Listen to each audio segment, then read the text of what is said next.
The movie begins with John hearing a sound outside.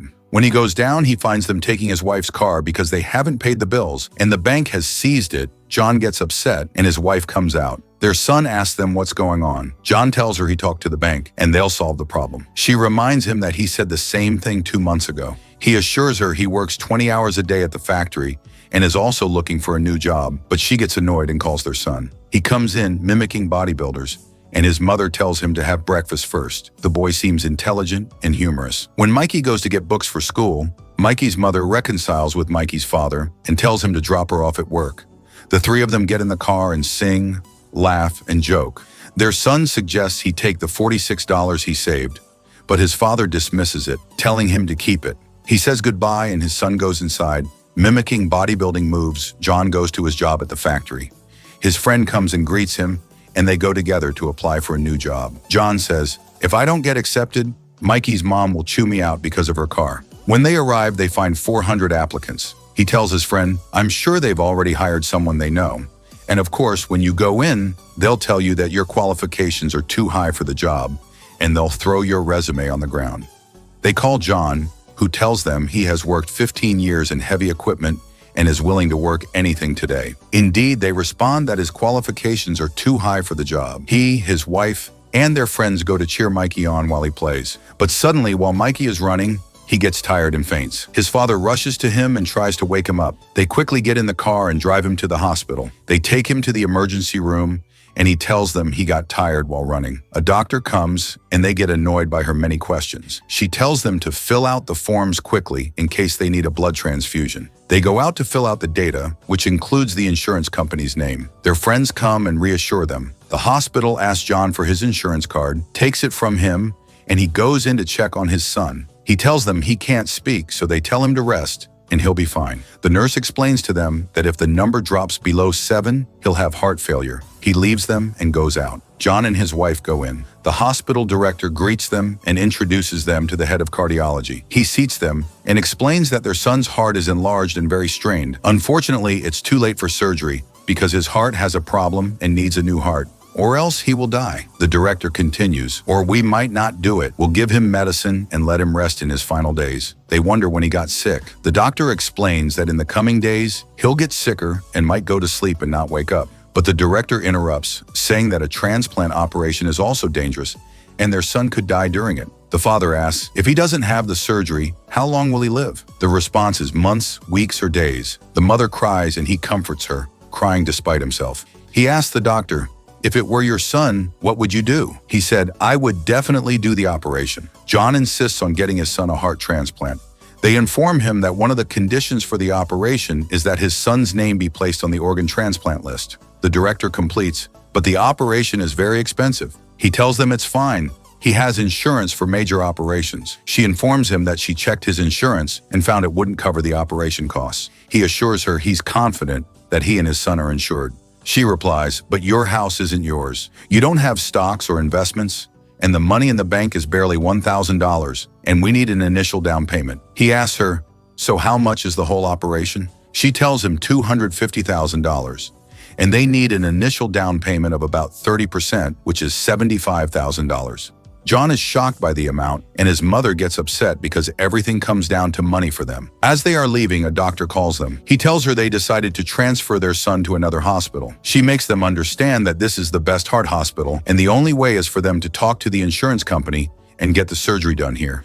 John's manager informs him that they changed the insurance policy, and instead of covering his whole family, it now only covers him because workers like him who work half days have second-class insurance. He reminds them that he works full days, not half days, or that these days they don't have work. But his manager insists that his insurance only covers up to $20,000. He wonders, then where are the taxes taken from my salary every week for 15 years? This isn't what we agreed upon, and my son is in the hospital now, and I have to do something. He suggests he go file an appeal, and they will review it within a week. He is forced to write the appeal. When they submit it, they are told they must join a specific program. He calls the financial aid institution again, and they keep him on the phone for 15 minutes. He waits in queues at government agencies, and in the end, they tell him the window is on the other side. He is surprised. "You are not eligible." He argues with them until his appeal is finally accepted. He rushes to the hospital director, who tells him, "You filed an appeal, but we need a complaint now, not an appeal, and you'll have to wait another month. He argues with her because he feels like she's making excuses, but she insists, your insurance won't cover the surgery costs. They are forced to collect money from their friends, sell things from their house, and receive donations from the church, but they only collect $4,000. They go to their son and try to comfort him. His blood pressure drops to 86. They see a girl who passed away there and pray for her, fearing for their son, whose blood pressure reaches 84. His friend suggests he talk to a journalist he knows. John goes and tells him about the problem so he can publish it on TV. The journalist tells him he needs to get permission from the program producers and leave his number at the reception. The boy's blood pressure drops to 80. John keeps collecting money until his wife tells him that the doctor came in the morning and wants them to discharge the boy. He tells her, but I paid the down payment they asked for. She gets angry. You have to do something. He keeps thinking about his son and goes back to the doctor's place saying, I need you urgently. He asks him, why do you want to discharge the boy? He replied, that's a management decision, not mine. John tells him he collected $22,000 and needs more time to collect the rest, and he keeps swearing to him. The doctor tells him, just take your hand off. John threatens him with a gun that he will perform the operation on the boy against his will. He closes the hospital door and threatens the security guard, closing the door again. When a doctor comes, he tells her to listen to him and threatens everyone. He also holds the patients hostage and goes to close the main door. When someone's hand is bleeding, one of the doctors sitting there helps him. Someone complains that his wife is about to give birth, and John informs them that the hospital now has new management and will provide free healthcare. He, the doctor, and the security guard go and cut the electricity and break the cameras. At that moment, the security guard notices and informs the main headquarters. When the phone rings, a woman answers, asking for the hospital's location. John explains the address in detail. He lets the terrified receptionist out and tries to reassure her, but the crowd shouts because a woman is afraid of giving birth at any moment, and another with her crying young son. Suddenly, an emergency case arrives, and they are forced to take the patients into another room.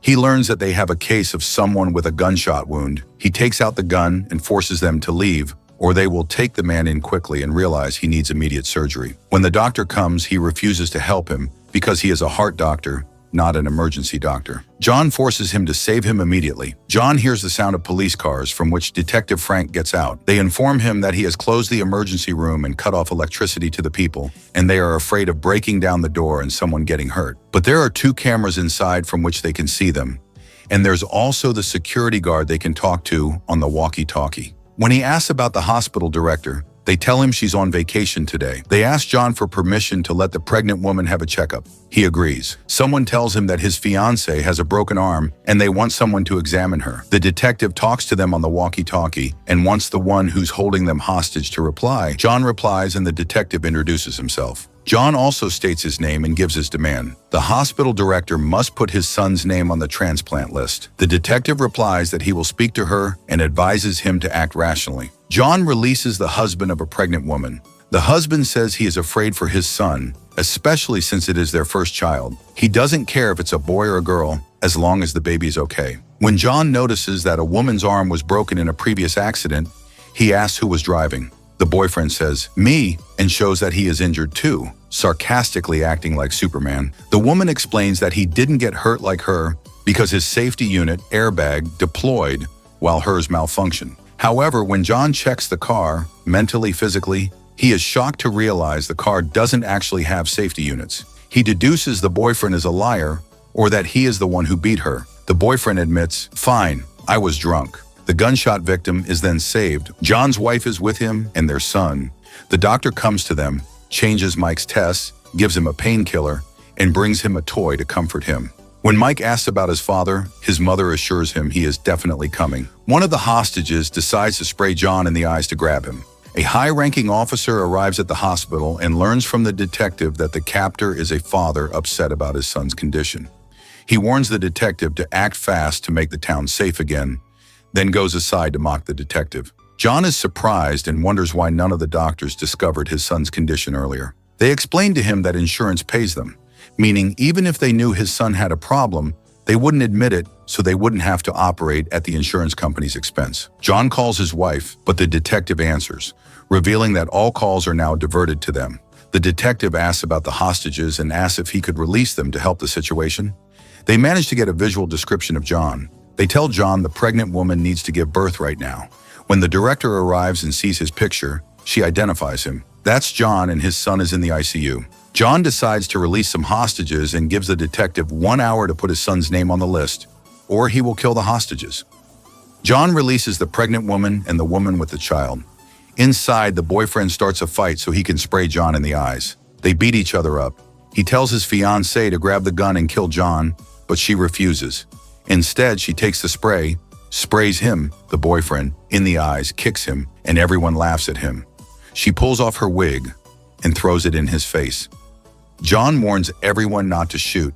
He feels sorry for the pregnant woman's husband and releases him with his wife. To the media, they recount that John saved the life of the gunshot victim who was about to die, and another woman says John is a good man. The reporter learns that the police have hacked the cameras and are watching them. The director is annoyed by what is happening, stating that this is no excuse for a father to act this way. She suggests lying to him and telling him they put the name on the list. After all, how would he know? They call the officer and figure out a way to enter the hospital through the telephone lines. Inside, the patients ask John for his plan. He replies that he has no plan, he is just waiting for a miracle. The detective asks John's wife to speak to him. She says she is the cause because she got angry and told him to do something, but insists John isn't a bad person. When the director speaks, the wife tells her, "Shut up, don't talk to me, please," and leaves to check on the boy. She is told the name is on the list, so she runs to hug the director. The detective tells the director, "Wow, your acting is great. I almost believed you." John's friend appears on TV saying he doesn't like what happened, but the issue would have been solved if John were rich or famous, because all they care about is money, referencing that if everyone had $250,000 in their wallet, it wouldn't be like John, a poor factory worker. They ask what he would say to John, and he says, "I'm on your side, John. Take care of yourself." The detective learns a police sniper is entering through the air vent. They plan to make John stand near the phone by the vent so they can kill him. The detective runs to the officer, angry at this plan and that the officer acted on his own.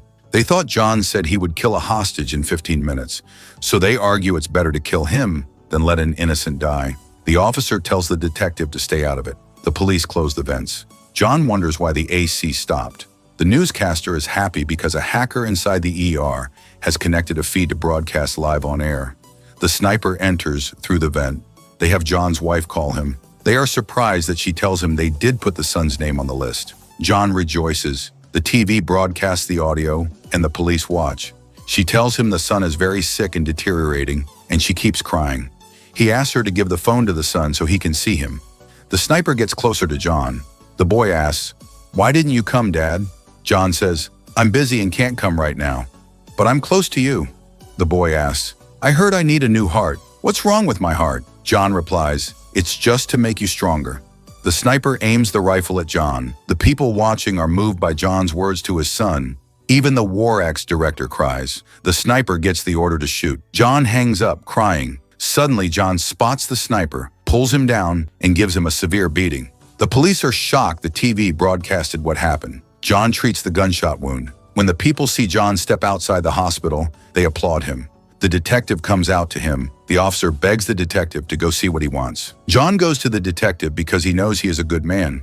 The director finally decides to put the boy's name on the list for real. As the detective approaches, the sniper comes out with his pants off. Everyone laughs. John reminds them that he spared the hostage just as he asked, but the police didn't keep their word and tried to kill him. He shows the weapon to everyone. The detective tries to convince him to surrender, but John refuses, saying, "I'm not leaving here without my son safe and sound. Bring my son inside the hospital too." They decide to bring the son to him to use as a weak point, hoping he won't kill hostages in front of his child. They bring the boy in without his mother. Unfortunately, the boy's blood pressure drops dangerously low, and he needs a heart now. John tells them, "Take my heart." When the doctor refuses and the people are shocked, he insists. He threatens to kill himself so they would be forced to take his heart. He confirms their blood types match.